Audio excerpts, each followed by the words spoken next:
there's always been the rumors that the 5150 songs were tried out on Dave. I don't know what ultimately happened with Me Wise Magic and Can't Get the Stuff No More from the Greatest Hits. I'm not sure what happened with those, but there was eventually Dave sued and withdrew a lawsuit because he figured out Michael Anthony was getting something like 8 times more than he was on Van Halen Warner Brothers royalties.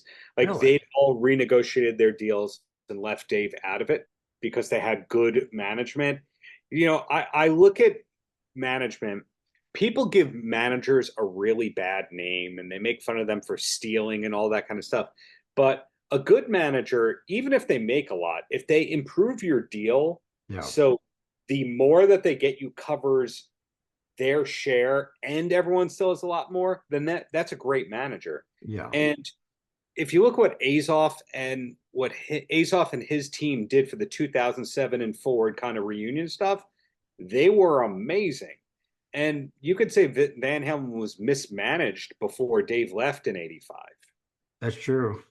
I heard you mention about how Van Halen could fade away from, like CCR and Grand Funk and Yeah. those kind of and other legacy bands. And then I started thinking about it, and I was thinking, when I go someplace and see shirts for bands that don't exist anymore, there's a lot of things online or in stores. I don't recall ever seeing a Van Halen shirt. No, minimal. I had this conversation at a concert last night. I went to see the Afghan Wigs and the Hmm. Church. It was a great show. Glad I went. And I was talking to this friend of a friend, and we were talking about New Order. And he goes, "Oh yeah, I got a New Order shirt at H&M." And you go, first off, H&M sells T-shirts. I didn't know that they did. New Order has a better merchandising operation than Van Halen. Yep. Those are my first two takeaways right there. And I wear a lot of band shirts all the time. And I think you see more Thin Lizzy shirts than you do Van Yeah. Halen shirts at this Yeah. point.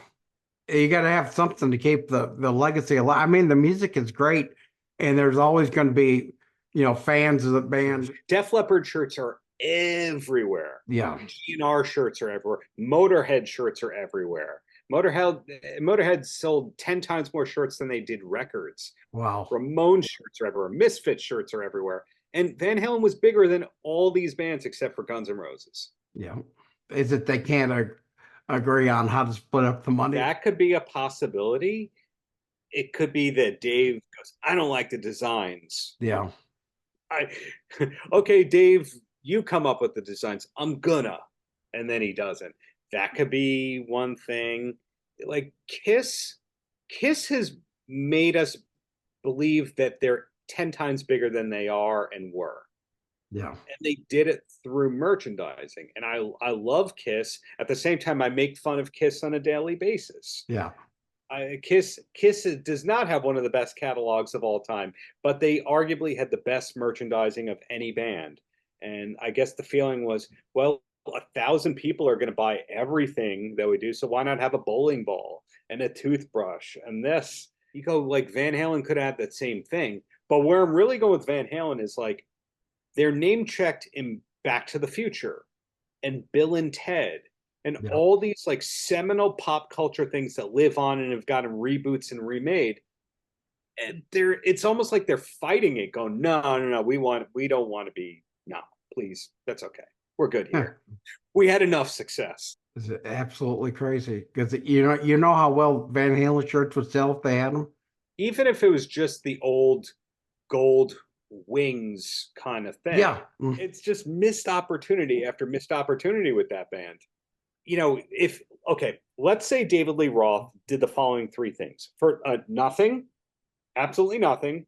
A second, he signed a couple of contracts to approve about 10 to 15 new t-shirts over the next 3 years. He asked Spotify for a podcast out of that infinite budget that funds Harry and Meghan and Joe Rogan and Joe all. Rogan. Yeah. I'm going to say those royalties where he does nothing, that's probably 2 to 5 million a year. I'm going to say those t-shirts, that'll be like 1 to 3 million a year for doing almost nothing. I'm going to say that podcast where he can just talk nonsense once or twice a month, that'll be like 1 to 2 million a year. And none of that tarnishes what we love about David Lee Roth. What do I know?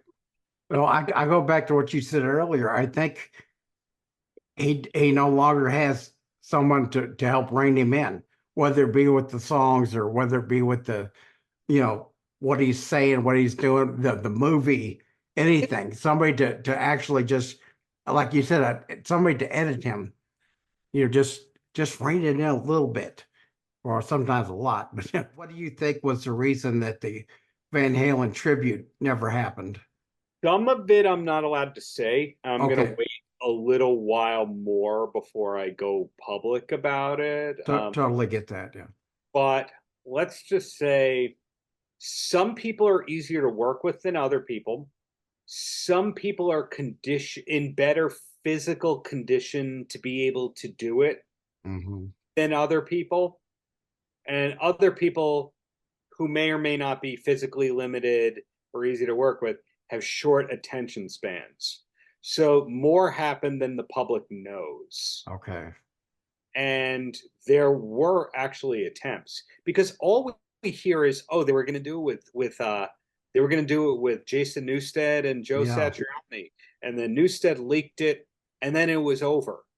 That's not really what happened, but I'm waiting to see if anyone publicly talks about it. Yeah. I also get the vibe that Wolfgang was down to do it, and then at a certain point he was waiting around going, I got to do my own stuff. Yeah. I'm not waiting around for this crap. Well, let me ask you this, because you have good taste. You have great taste. You have excellent taste. Okay. Did you see the Foo Fighters tribute show for Taylor Hawkins, where Justin Hawkins Oh, yeah. Yeah. Did you think that was amazing like I did? Yeah, totally. Both shows. What was it? One in England, one here. The LA Forum and Wembley Stadium, I believe. Yeah, that sounds right. Absolutely amazing.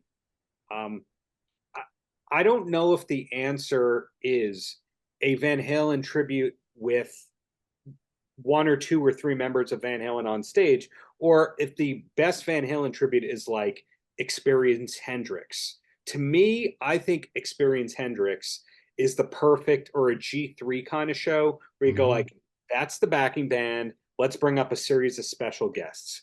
And if it were that, it could tour theaters or small arenas every year, 15, 20 shows.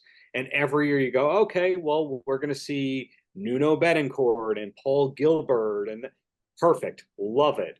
But I don't know if I want to see like temperamental Dave out there with a Michael Anthony that doesn't really want to be there, and an Alex who I don't know if he drums at all. I mean, he's selling all of his stuff. Yeah, he sold all his stuff. I was surprised at that. But my friend said like, oh no, he kept some of it. I don't think he did. I really believe when it comes to Alex that he's just a guy that it's always played with his brother. Totally. Or if you're someone like me who thinks you know a lot about David Lee Roth, and then you read this and you realize I didn't know hardly anything. You know a lot, man. I'm insisting, and all seriousness, thank you for doing what you do, Terry. You're am I blowing your cover by calling you Terry? Is T-Bone the correct No, way to... that's fine. Well, T-Bone, Terry, you're one of the good ones. I'm glad that the podcast is back, and I'm looking forward to what's to come from you. For copies of this book, you can go to Amazon or pick it up anywhere good books are sold. Please like, subscribe, share, and hit that notification bell. They really help the channel. Also, be sure to go to tbpcpodcast.com and click that PayPal button to donate. We'll see you next time.